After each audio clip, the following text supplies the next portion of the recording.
সহবাসের পরে মেয়েদের জন্য ফরজ গোসল না করে ঘরের কাজকাম রান্না বাড়া ইত্যাদি করা, বাচ্চাকে দুধ খাওয়ানো, এগুলো জায়েজ আছে নাকি না জায়েজ? গোসল ফরজ হওয়া অবস্থায় গোসল না করার আগ পর্যন্ত কয়েকটা কাজ করা নিষেধ। 1, নামাজ পড়া নিষেধ। 2, তওয়াফ করা নিষেধ। 3, মসজিদে অবস্থান করা নিষেধ। 4, কোরআন স্পর্শ করা নিষেধ। 5, কোরআন পড়া নিষেধ। এই 5টি কাজ ছাড়া আর কোনো কাজ কিনা নিষেধ না।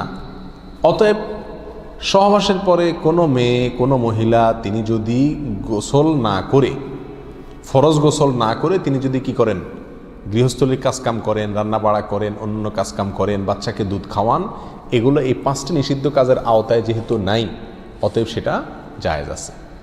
আমাদের দেশে যত কঠোরতা সব মেয়েদের উপরে, ছেলেদের উপরে নাই। ছেলে গোসল ফরজ হয়েছে, 2-4 ঘন্টা শুয়ে রয়েছে বা এমনকি হাঁটাহাঁটি করছে, তাকে তেমন কেউ কিছু বলে না। সমস্ত চাপগুলা মেয়েদের উপরে। আর এই ফতোয়াগুলা মেয়েদের উপরে, ফতোয়াগুলা দেয়ও বেশিরভাগ মেয়েরাই। কথার কথা, ননদ আছে, শাশুড়ি আছে বা অন্য কেউ আছে বা জাল আছে, তো তারা খোঁচাইতে শুরু করে যে গোসল না করে বাচ্চাকে দুধ খাওয়াচ্ছে। কোনো বাচ্চা কাঁদতে কাঁদতে মরে যায় কিন্তু দুধ খাওয়ায় না, কেন? কারণ গোসল করে নাই। তো এগুলো না জানার কারণে হয়েছে।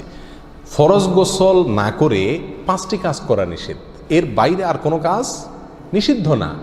অতএব এমনকি আপনি রোজাও রাখতে পারেন, কি ফরজ গোসল না করে রাখতে পারেন বলতে সাহারি খেতে পারেন, সাহারি খেয়ে রোজা শুরু করতে পারেন। তাহলে আপনি বাচ্চাকে দুধ খাওয়াতে পারবেন না, কে বলেছে? বাসায় কাজ করতে পারবেন না, কে বলেছে? তবে হ্যাঁ, যদি আপনি ফরজ গোসল একটু দেরিতে করতে চান কোনো কারণে, তাহলে সেক্ষেত্রে অন্যান্য কাজকামের সুবিধার জন্য ওযু করে নেওয়া উত্তম। সহিহ মুসলিমের এক হাদিসে আসছে, নবী আলাইহিস সালাতু ওয়াস সালাম গোসল ফরজ হলে ওই অবস্থায় যদি কেউ ঘুমাইতে চায়, শুয়ে থাকতে চায় অথবা অন্য কোনো কাজ করতে চায়, তাহলে তাকে ওযু করে নেওয়ার পরামর্শ দিয়েছেন। অতএব ওযু করে নিয়ে এরপর অন্যান্য কাজ করা উত্তম। এর বাইরে ওযু ছাড়া যে সে কিছু করতে পারবে না, ব্যাপারটা এরকম না। একবার আবু হুরায়রা রাদিয়াল্লাহু তাআলা আনহু, তার সাথে নবী আলাইহিস সালাতু ওয়াস সালামের দেখা হয়েছে কোনো এক রাস্তায়, এই অবস্থায় যে তার গোসল ফরজ হয়েছিল। তো আবু হুরায়রা রাদিয়াল্লাহু তাআলা রাসূলুল্লাহ সাল্লাল্লাহু আলাইহি ওয়াসাল্লামকে দেখে এড়াইয়া চলে গেছেন, একরকম পালায়া চলে যাওয়ার মতো, যায় তাড়াতাড়ি করে গোসল টোসল করে তারপরে আসলেন। নবী আলাইহিস সালাতু ওয়াস সালাম জিজ্ঞাসা করলেন, আবু হুরায়রা তুমি কই গেছিলা, তোমার দেখলাম?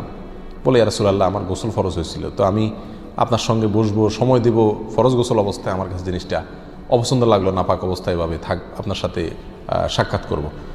তখন নবী আলাইহিস সালাতু ওয়াস সালাম বলেছেন, সুবহানাল্লাহ, মোমেন আবার নাপাক হয় নাকি? অর্থাৎ এটা তো একেবারে তোমার পুরো বডি নাপাক হয়ে গেছে, টাচ করলে আমি নাপাক হয়ে যাবে, ব্যাপারটা তো এরকম না, তুমি এটাকে এত কঠিনভাবে নিয়েছো কেন?